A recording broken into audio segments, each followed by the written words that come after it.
For the festive season, but also preparing for life. We're talking about HIV, AIDS, and also the fact that yesterday was World AIDS Day. In our studio this morning, Dr. Darren Green.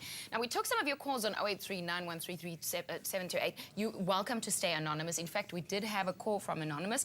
Doctor, her question was this. She said she is positive, her husband or partner is negative, and they want to have a baby. What to do? I think the first thing is going to be obviously rigorous staging of where she's at in terms of her infection. You know, with modern tests, we pick up HIV infection even after being infected for 1 month compared to previously needing about 3 months. So for her specifically, one would have to look at a viral load and a CD4 count, as those are technical terms used that we derive from a blood test.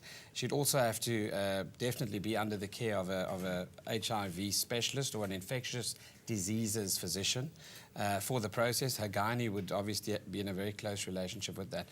We then look at her treatment and where she's at in terms of the staging of her HIV infection, and then with counselling and follow-up, obviously they would then go through a process of being counselled, both of them, regarding the options available to them in terms of having children or not, and then obviously looking at his risk as well, and obviously the way that they're going to inseminate is going to be important. Okay. Because but it's possible. It is possible. Okay, it is possible. Earlier I spoke about your status and also what to tell your employer. I mean, do you keep it to yourself? What are your rights?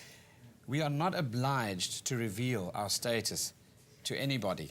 That includes the workplace, especially if it opens up a can of worms for discrimination and for the stigmas of surrounding HIV and then later on, obviously, AIDS infection.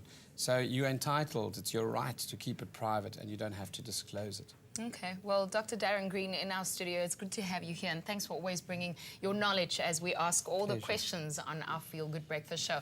Well, there's loads more happening. Thanks for tuning in to 3. Graham, what's happening next?